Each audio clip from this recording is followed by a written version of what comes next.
Things between NASCAR and some of the teams have escalated as the season approaches its final races of the year. The teams have finally had enough of NASCAR trying to govern the sport without valuing the team's contributions. We could even see a boycott of the first race of the 2025 season if things are not resolved by then. As we all already know, the current charter agreement is set to end after 2024. So before the season ends, all parties will have to accept a new charter agreement. Lately, the teams have felt that they're not being valued by NASCAR for the amount that they're contributing to the sport's success.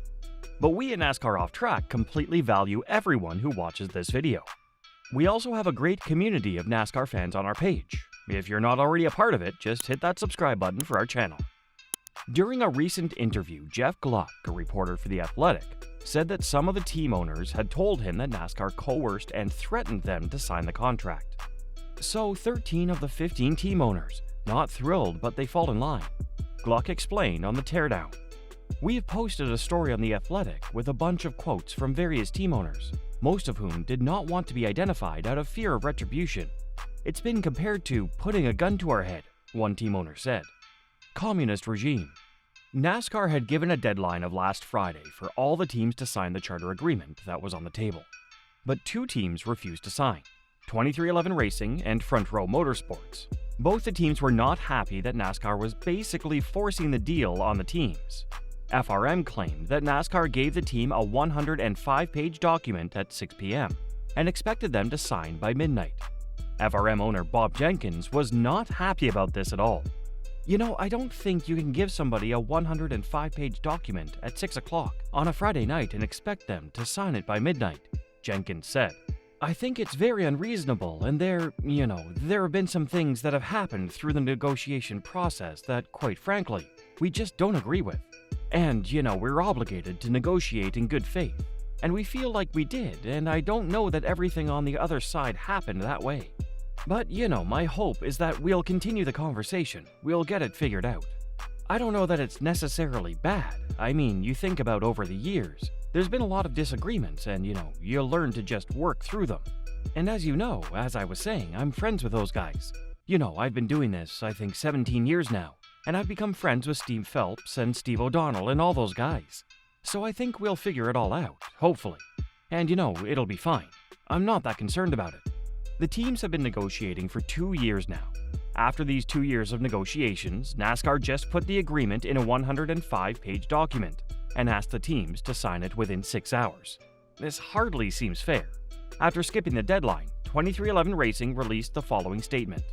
23XI decided to not meet a NASCAR-imposed deadline last night to sign charter agreements for its two-car for 2025 to 2031. 23XI's position, as stated in a letter to NASCAR, is that we did not have an opportunity to fairly bargain for a new charter contract. We notified NASCAR what issues needed to be addressed in writing at the deadline, 23XI said in its Saturday statement. We are interested in engaging in constructive discussions with NASCAR to address these issues and move forward in a way that comes to a fair resolution while strengthening the sport we all love. At 23XI Racing, we remain committed to competing at the highest level, while also standing firm in our belief that NASCAR should be governed by fair and equitable practices, the team said Saturday. Whichever teams have already signed the agreement have stated that they were coerced into signing it. They felt that NASCAR was not giving them any other option and it was either take it or leave it. The agreement, which was offered by NASCAR last week, was a slight improvement on the previous agreement. In the current agreement, teams are getting $5 million each in overall revenue from NASCAR. But in the new agreement, the teams will be getting $8.5 million. Despite this increase, the teams have been demanding permanent charters, which will make the teams more independent and not rely on sponsors for revenue. But NASCAR has made it clear that they won't budge on their stance on permanent charters. Charter permanency could make the system akin to a franchise model used in stick and ball sports, and NASCAR rejected that conceptually. The teams also want a greater say in rule changes going forward. Eventually, NASCAR did not include the main components that were demanded by the teams on the agreement. This is why 23XI Racing and Front Row Motorsports decided to not sign the agreement. One of the co-owners of the team, Curtis Polk, gave his thoughts on the new charter agreement. The contract offer took away essential rights, and we believe that all teams, including those who signed, may not have been given a true opportunity to negotiate or fully understand the implications of the contract terms, Polk explained. NASCAR has consistently refused to deal with 2311. These negotiations, we're David facing Goliath, Polk said. NASCAR has superior bargaining power and undue influence over the sport and the charter process. Another co-owner of 2311 Racing, Denny Hamlin, said, I think it's more just a frustration of a lack of acknowledgement that the teams have built this sport. Rick Hendrick and Joe Gibbs putting superstars on the racetrack. That is what has built the sport, Hamlin said last week during NASCAR Playoffs Media Day. Fans do not come to see cars going around in circles. If they would, then we would sell out ARCA races, but they don't. They come to sell out on Sunday to watch Chase Elliott and Kyle Larson and Kyle Busch. So who provides them the cars? And that's the teams. Who spends the money? That's the teams.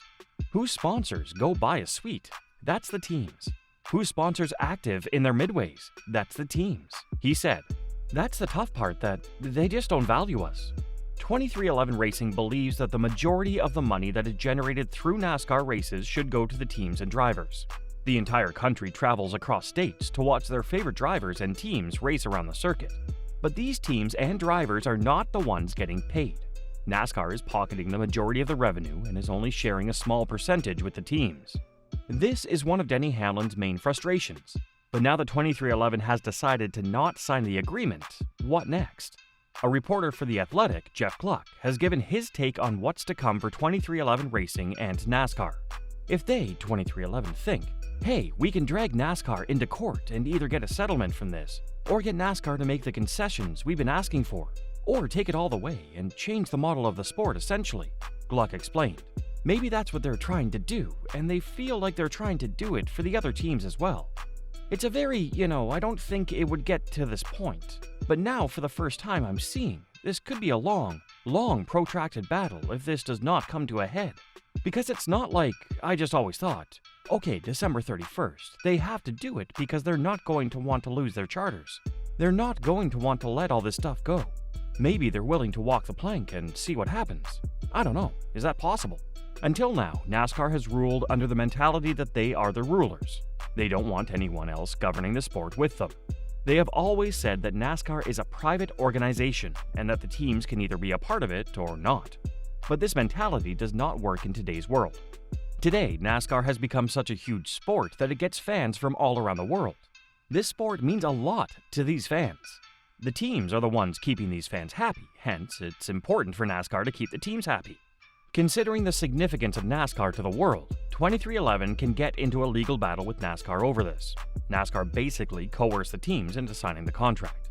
So if 2311 gets into a legal battle, NASCAR will have to open up their books and reveal all their secrets.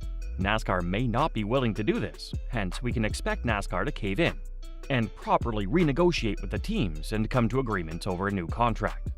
In the renegotiations, 2311 Racing and the teams will be looking for some better terms to give them governance over the rules and regulation changes as well. End of the day, the fans are buying tickets to see the teams and drivers, so it's in NASCAR's best interest to keep these teams on the grid and happy. Do you think NASCAR is fairly negotiating with the teams over the new charter agreement? Post your thoughts in the comments section below.